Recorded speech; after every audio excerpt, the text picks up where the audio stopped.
Well, everything seemed to be going very well, and then Iron Man 3 happened, and then Avengers Age of Ultron. Boy.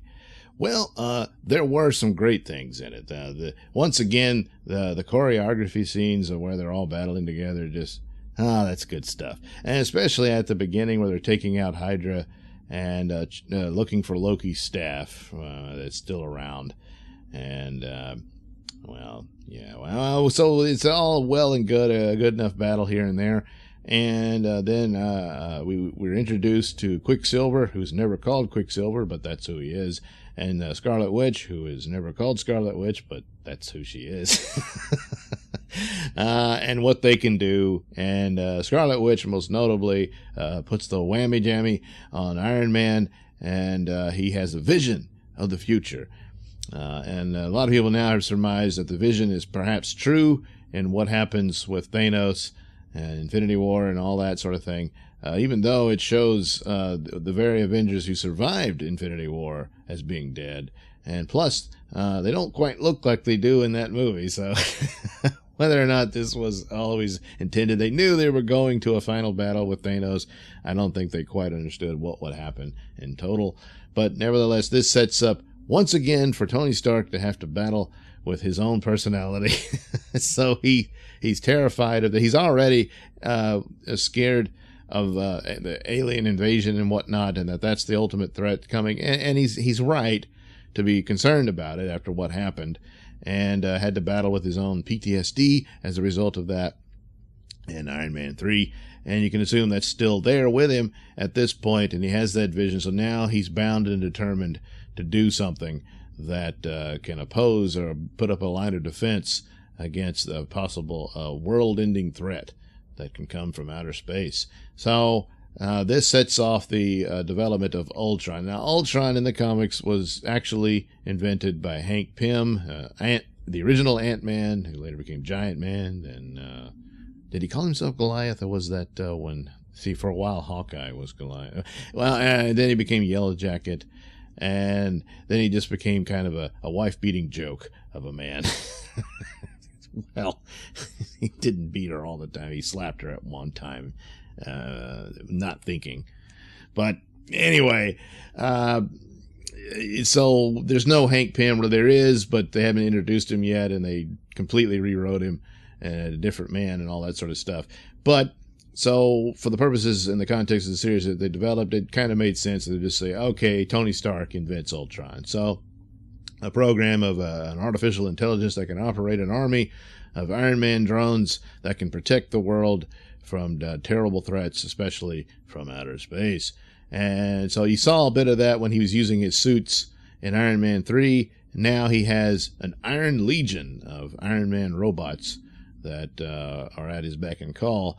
Well, this makes the perfect army for Ultron to infiltrate. And so Ultron just becomes evil. He just is. He looks at what his program is to save humanity, and determines that humanity cannot be saved. Therefore, it needs to evolve to be more like him, I guess. That's never really clear. He's going to make them evolve by exterminating them. Okay. So Jarvis, who was voiced by Paul Bettany all this time, now Paul Bettany will be the Vision. Now, this is also in keeping with the comic book story that Ultron ultimately created the Vision.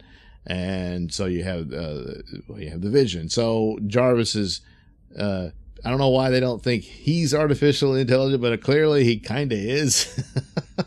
Because he was battling Ultron all this time. It seems that Ultron destroyed the program of Jarvis, but it simply went dark and underground and was battling Ultron's internet battles and whatnot. And apparently Ultron never knew this. But just, sometimes the science of Marvel is just magic. So Ultron, Vision's personality is derived from Jarvis, even though he says, I'm not really Jarvis. So, okay, whatever. And that's all well and good. They introduce him, and it looks cool and everything. But also, of course, you had to have known by now that the staff has a Infinity Stone, which is the Soul Stone, in the staff, and that ends up being the power source and the origin, I guess, of Vision's soul, if you will, on his head. And of course, Thanos wants it. Oddly enough, Thanos gave it away in the scepter to Loki, all for the purposes of getting another one in the Tesseract. Maybe you should have gave him something else. But anyway, that's what that is. One of the biggest weaknesses here is the romance between Black Widow and Bruce Banner. It's just sort of forced and slapped on. There's no indication of it in the previous films. They tried to say that when she first met him, when she's terrified of him becoming the monster, is when she fell in love with him. I mean, she does have quite the mixed up life. They do delve into her origins and how terrible it was and how she was trained to become the Black Widow and all that sort of thing. But I don't think it's kind of clumsy and slapped on and doesn't come together. But another problem is you got your villain here. James Spader did the voice, and it's a bit over the top, but there is the explanation for it because he is the dark version of Tony Stark, in that he's got the punchlines and he's a bit of an a-hole and arrogant and all that sort of thing, but he's evil. So he's doing the same personality that Robert Downey Jr. is doing, and so on and so forth. But another problem is the visuals. He doesn't look like Ultron in the comics. Some of the drones sort of did, and they probably should have gone with that. But they got his mouth moving.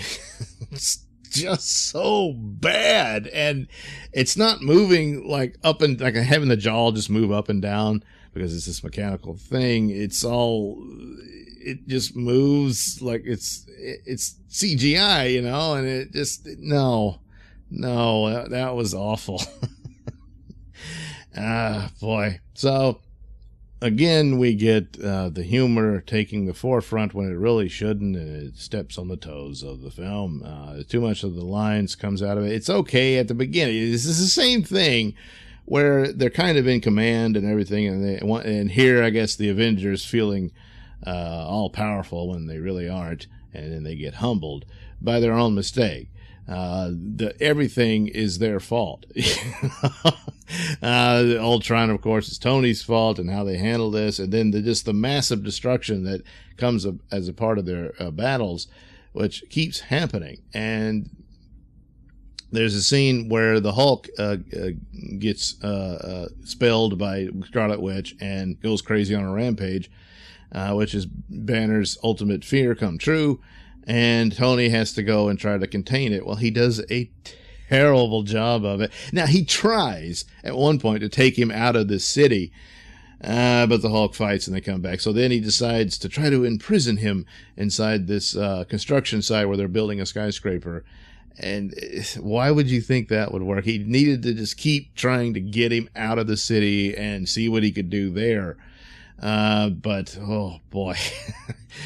That being said, it does refer once again to things that happen in the comics. Iron Man is when the Hulk freaks out, and there's several times when Iron Man is trying to subdue him, and so there you go. That's all well and good, but yeah, I know. But this is a problem with a lot of superhero films: is sudden disregard for the very population you're trying to save, just by showing how tough you are against the villain or what have you, and throwing him into a building or something like that, which could just kill who knows how many people, And so, remember, Superman 2, Superman figured that out and said, I got to get him out of the city.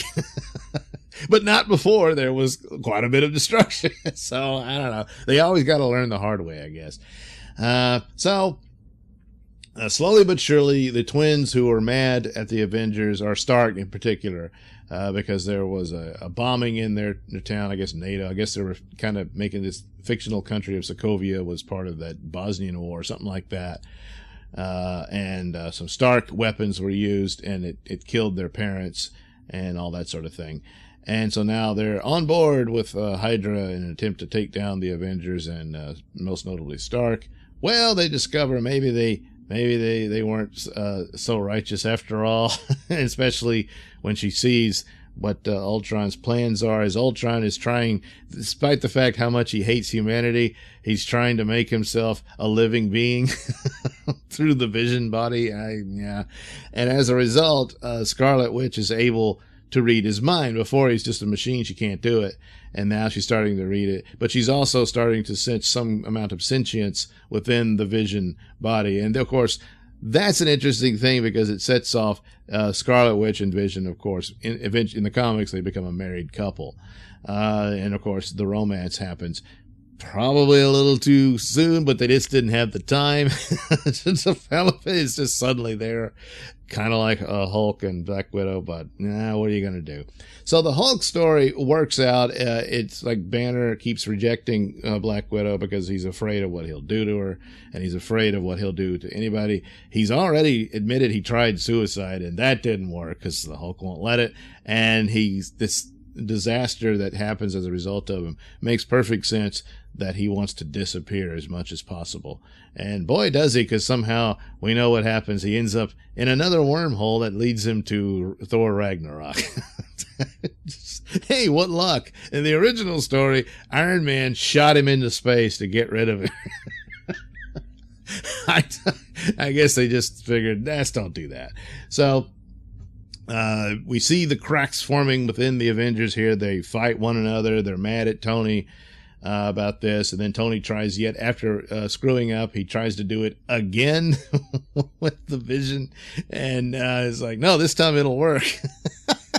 And surprisingly, it does. Thor has a vision too, thanks to Scarlet Witch, and then he understands what the Infinity Stones are, and he realizes that's what's in there, and so he gives the Vision the power necessary to complete his formation, I guess, with his Mjolnir, and blasts him with a lightning bolt, and suddenly Vision is born, and he's able to make a costume just out of the blue. It's kind of cool.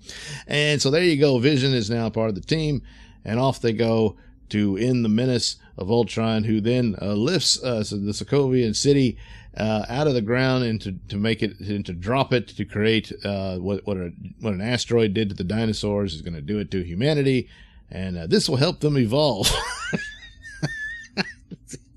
I don't know. And there's all this stuff, Hydra equipment and robots that were just left behind by the initial mission at the beginning. Why, I don't know. There's even Chitauri technology in there, and they just leave it there. So Ultron goes and uses all this and creates his world-killing weapon.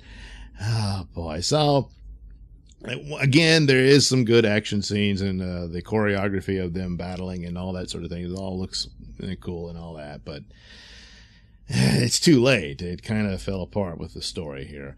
And so, of course, they defeat him, but as with the comics, as long as there's any data stream of any kind that he can escape to, Ultron will return, and he always does.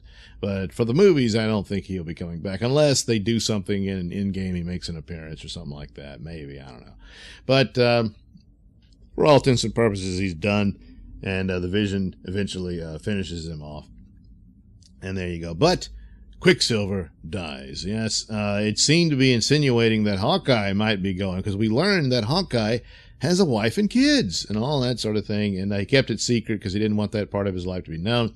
And he's about ready to retire, and he should. He's got a wife and children. That's enough superheroing. Surely he's made enough money to make a nice little nest egg there. But anyway, so you see all of that, and especially after these younger superheroes, and Quicksilver saves Hawkeye's life and dies in a hail of bullets, and that's that. I think Hawkeye's decision is pretty obvious. But from the trailers to Endgame, I think something really bad happened to his family as a result of Thanos, and so he's back in for revenge. So we'll see what happens there. But anyway, so there we learned details about that, and that's all well and good. But boy, the dialogue that's supposed to be silly and funny in the middle of the battle, it's so bad. And they give the worst lines to Don Cheadle as War Machine. I don't know why, but whew, and so it just doesn't work. But anyway, there, it's there. So they save the planet by exploding the city once they've rescued everybody, and Nick Fury manages to find a spare helicarrier. Just shows up, in the nick of time. In the nick of time, yes, nick of time Fury, and they're able to rescue people and all that. But if anything, it does set up a pretty good plot point for Civil War, and so there's that.